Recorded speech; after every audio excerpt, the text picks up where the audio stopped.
एक बार की बात है, बम्बलबेरी के विचित्र छोटे से शहर में शरारती बंदरों का एक झुंड रहता था। ये आपके सामान्य प्राइमेट नहीं थे।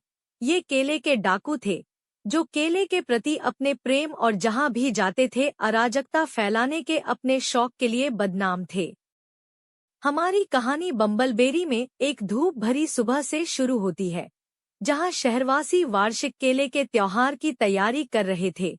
सड़कें केले के आकार की सजावट से सजी हुई थी और हवा पके केले की मीठी खुशबू से भरी हुई थी। हर कोई उत्सव की शुरुआत करने वाली भव्य परेड का बेसब्री से इंतजार कर रहा था। उन्हें शायद ही पता था कि केले के डाकुओं की नज़र त्योहार के मुख्य आकर्षण पर थी, गोल्डन केला, एक पौराणिक फल जिसके बारे में अफवाह है कि उसमें जादुई शक्तियां हैं। जिसके पास गोल्डन केला होता था, उसे जीवन भर के लिए असीमित केले दिए जाते थे। जैसे ही परेड बम्बलबेरी की सड़कों से गुजरने लगी, केले के डाकू हरकत में आ गए। आम शहरवासियों की तरह वे भीड़ में घुल मिल गए। उनकी शरारती मुस्कान उनके भेष में छिपी हुई थी। लेकिन केले के डाकू ही अकेले नहीं थे, जिनकी नजरें गोल्डन केले पर टिकी थीं। हमारे नायक बेनी द ब्रेव, एक साहसी युवा बंदर, जिसके पास सोने का दिल है और केले के लिए उसका प्यार सबसे समर्पित केले के डाकू से भी ज्यादा है। बेनी ने गोल्डन केले की पौराणिक शक्तियों के बारे में फुसफुसाहट सुनी थी और जानता था कि उसे इसे हासिल करना है। अपने दिल में दृढ़ संकल्प और कंधे पर केले के आकार का बैग लटकाए, बेनी उत्सव में शामिल होने वालों की भीड़ में शामिल हो गया। उसे इस बात का अंदाजा नहीं था कि उसका इंतजार किस रोमांच से हो रहा है। जब परेड शहर के चौराहे पर अपने चरम पर पहुंची, तो गोल्डन केला एक भव्य फ्लोट के ऊपर चमक रहा था, जिसके चारों ओर प्रशंसकों की भीड़ थी। बेनी की आंखें उत्साह से चौड़ी हो गईं जब उसने वांछित फल को देखा, लेकिन इससे पहले कि वह आगे बढ़ पाता, अराजकता फैल गई। केले के डाकू हरकत में आ गए। उनके केलेथीम वाले हरकतों ने शहर के चौक में कोहराम मचा दिया।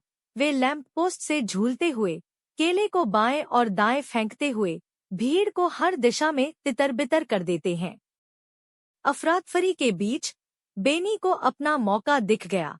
एक हाथ में केले का छिलका और दिल में दृढ़ संकल्प के साथ वह फ्लोट की ओर दौड़ा, उड़ते केलों को चकमा देते हुए और एक सच्चे नायक की चपलता के साथ बाधाओं को पार करते हुए। लेकिन जैसे ही बेनी ने गोल्डन केले को पकड़ने के लिए हाथ बढ़ाया, एक शरारती केले का डाकू झपट्टा मारकर उसे छीन लिया। विजय हंसी के साथ डाकू ने एक साहसी भागने की कोशिश की, बेनी के पीछा करने से पहले भीड़ में गायब हो गया। केले के डाकुओं को जीतने नहीं देने के लिए दृढ़ संकल्पित बेनी ने अपने साथी बंदरों को एक केले ब्रिगेड बनाने के लिए इकट्ठा किया। साथ में वे मायावी केले के डाकुओं के पीछे बम्बलबेरी की सड़कों के माध्यम से एक जंगली और अजीबोगरीब साहसिक कार्य पर निकल पड़े। उनकी यात्रा उन्हें चहल-पहल भरे बाजारों, घने जंगलों और यहाँ तक कि खतरनाक केले के छिलकों से भी होकर ले गई।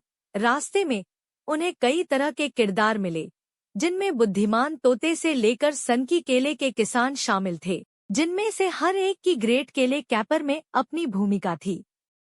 लेकिन चाहे वे कितनी भी कोशिश कर लें, केले की ब्रिगेड केले के डाकुओं को पकड़ नहीं पाई।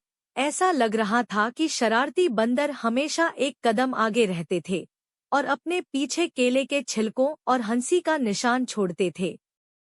जब सारी उम्मीदें खत्म हो गई थी, तब बेनी के दिमाग में एक शानदार विचार आया। अपनी सूंघने की क्षमता और बंदरों के जादू का थोड़ा सा इस्तेमाल करते हुए उसने केले की ब्रिगेड को बम्बलबेरी की सड़कों पर एक साहसी छत पर पीछा करने के लिए ले गया। पके केले की लुभावनी खुशबू का पीछा करते हुए सीधे केले के डाकुओं के ठिकाने तक पहुंच गया। एक शक्तिशाली छलांग और केले से प्रेरित युद्ध के नारे के साथ बेनी और केले की ब्रिगेड छिपने की जगह पर पहुंच गए और हमेशा के लिए गोल्डन केले को वापस पाने के लिए तैयार हो गए। इसके बाद एक जंगली और अजीबोगरीब मुकाबला हुआ, जिसमें केले के गुलेल, फिसलन भरे केले के छिलके और जीवन भर चलने वाली बंदरबाजी शामिल थी। अंत में बेनी विजयी हुआ। उसने अपने हाथों में विजयी रूप से गोल्डन केले को पकड़ लिया। केले के डाकू पराजित लेकिन विचलित नहीं हुए, छाया में चले गए। उनकी योजनाएं एक दृढ़ निश्चयी बंदर की बहादुरी भरी हरकतों से विफल हो गई।